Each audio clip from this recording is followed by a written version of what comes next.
Hello and welcome, this is Cheryl. Thank you so much for joining me today. In this video, I'm going to create a butterfly card, and I kind of thought I wanted to try the small butterflies die from Pinkfresh Studio that coordinates with the stencil stamp and hot foil plate, and see if I could create a card with just the die. Now, some of the dies that coordinate with stamps, you can't use them for anything else but cutting out the actual stamps or foiled images or stenciled images, but this one, because it's just a butterfly silhouette, I thought it might be possible. So the first thing I'm doing is taking some Lindy's Magical Powders and I'm creating a background to die cut. So I've got some pinks and purples and blues here. I put them onto the mixed media cardstock with a fan brush just because it picks up a little bit of powder, but you still have some control. As I said, I'm working on mixed media cardstock because it can handle the moisture in the water. You could also do this with watercolor cardstock. Watercolor would have some texture to it. Mixed media cardstock tends to be smoother and flatter, which is why I chose that for this project. Once that was completely done, I put my die on top of the background and then ran it through my Big Shot to cut out all the butterfly shapes. I love the beautiful shimmers the Lindy's powders give them, and I also like how all of them are completely different. They don't have the same colors in the same place, so it's fairly random. I want the base of the card to be fairly neutral, so I'm just going to keep it white, but rather than having just a plain white piece of cardstock, I'm going to emboss some rectangles as well as an embossing folder in there. So I've got 3 rectangles from the Hero Arts Infinity Rectangle set. I'm placing them exactly where I want them to emboss, and I'm going to tape them in place so that I know they're not going to move. I'm going to move that piece of tape in just a moment. I don't want it to infringe on the center of my card.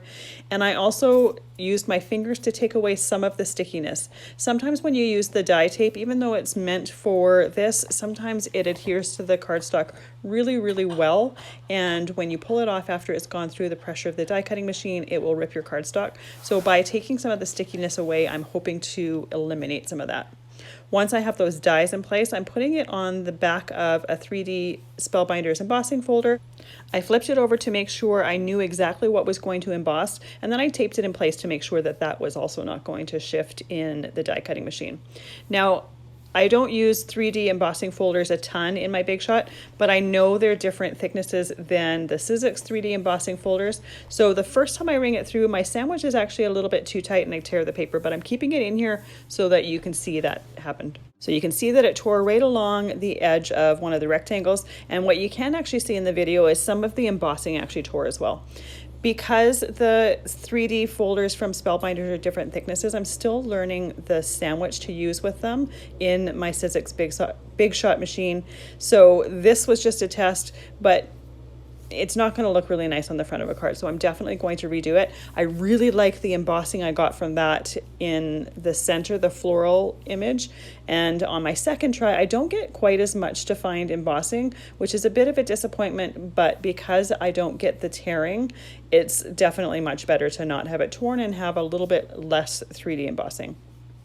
The black thing that I used with my folder and the dies there is an embossing mat. It's meant to go through a die cutting machine.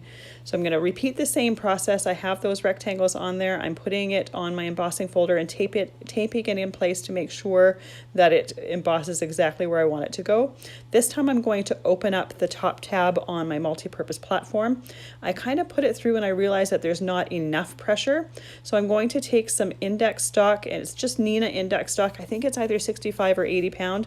I've got it folded in half a couple times, and I start with one sheet and I end up using 3 sheets of it folded in half to get enough pressure. I didn't want to push it and have too much pressure and have my paper tear again, but with the 3 sheets folded in half, I happened to have enough pressure so that I got a nice embossing of those rectangles as well as that 3D folder. Now you could do just embossing with a 3D folder as a background, or you could do just embossing with the rectangles. Using the combination of the two is just a little bit of a unique, different look, and it's something that I don't think some people realize that you're able to do. So I wanted to include that in here just so that you know that you can combine the two, but you do need to use that rubber embossing mat that's meant for embossing. So that piece of cardstock that I embossed was 4¼ by 5½. I'm going to cut it down a little bit. I want it to be smaller than my card base, but I didn't want to cut it down ahead of time, just in case I had those rectangles a little bit crooked. I wanted to give myself a little bit of wiggle room. So I'm just measuring on my trimmer exactly how much space I have to work with and how much to trim off, and then I'm going to trim that excess off. I'm going to put it on a colored card base so that it brings out some of the colors of the butterfly dies, or rather die cuts. So by cutting this down, I'll have a little bit of a frame around there and be able to see that easier. Before I assemble anything, I'm just going to take my butterflies and I'm just going to kind of figure out how I want them assembled on my card.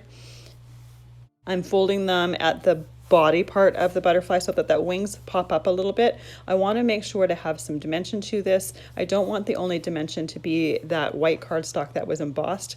I always love it when you can bend your die cuts when appropriate and have them add some natural dimension to your cards. It's a very easy thing to do. To me, it makes them look a little bit more realistic as shimmery butterflies are, but it also gives you some natural dimension with very little effort. I'm using some distressed collage medium to glue my embossed piece to the back of the card, and I'm going to put an acrylic block on there just to hold it in place while it dries. Once they have dried, I'm going to use that same distressed collage medium to glue my butterflies down, and I'm just going to add glue to that body part of those butterflies so that those wings are still free. As you can see, I'm still trying to figure out the placement on my butterflies. I don't want a bunch of pink ones or a bunch of blue dominant ones together. I want them a little bit more scattered. So I'm just trying to rearrange them to see exactly how I like them. I have a sentiment here that I've pre-foiled previously. It's foiled with some pink aluminum pastel glimmer foil, and it's foiled in my Glimmer machine. I've got videos on hot foiling if you wanted to check them out to see how that's done.